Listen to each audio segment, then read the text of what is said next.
Assalamualaikum warahmatullahi wabarakatuh. Waalaikumsalam warahmatullahi wabarakatuh. Saya akan mempidatokan tentang bahaya hoaks di media sosial. Mengapa hoaks begitu penting untuk dibahas? Hal ini karena hoaks adalah penyakit masyarakat yang mesti dilenyapkan dan dilawan jika umat ini ingin maju dan bertahan di tengah gelombang fitnah akhir zaman.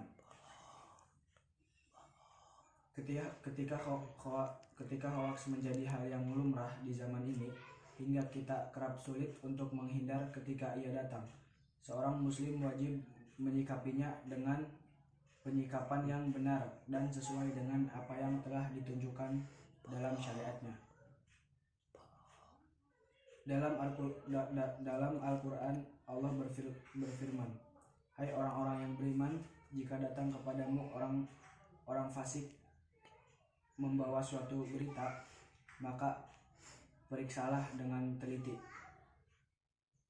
agar kamu tidak menimpakan suatu musibah kepada suatu kaum tanpa mengetahui keadaannya yang menyebabkan penyesal atas perbuatanmu itu." Quran Surat Al-Hujurat ayat 6.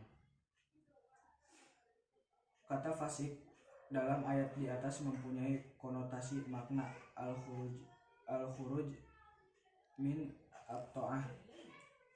Menurut Asy-Syaukani rahimahullah, ada yang menyatakan bahwa fasik adalah konteks ayat ini adalah dusta atau bohong. Sementara itu, menurut istilah para ahli fisik, fasik adalah orang yang melakukan dosa besar dengan sengaja atau terus-menerus melakukan dosa kecil. Penggunaan kata naba atau berita dalam ayat ini mempunyai konotasi makna bahwa berita tersebut adalah berita penting, bukan sekadar berita biasa. Menurut Ar-Raghib Al-Asfahani rahimahullah, sebuah berita pada dasarnya tidak disebut naba sampai mempunyai faedah besar yang bisa menghasilkan keyakinan atau ghalabah az-zahn, dugaan kuat.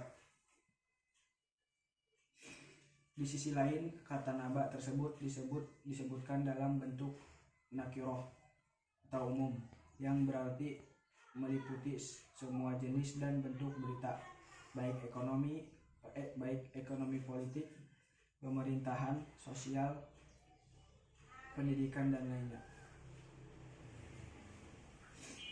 Sedangkan kata fatabayyanu berarti at-ta'aruf wa tafahus, mengidentifikasi dan memeriksa atau mencermati sesuatu yang terjadi dan berita yang disampaikan.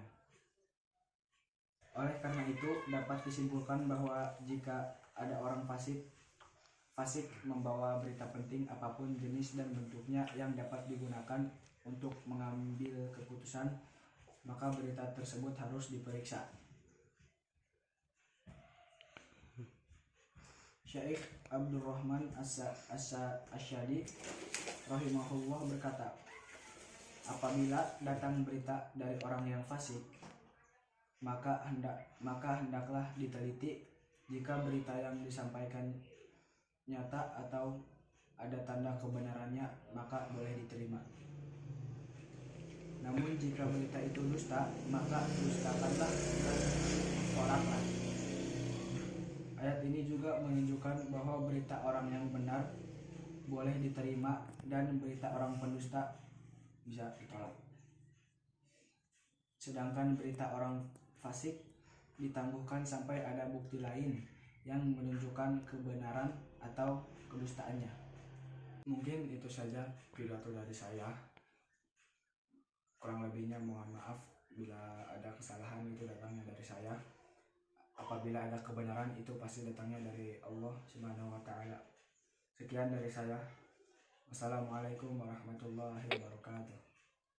Waalaikumsalam warahmatullahi wabarakatuh.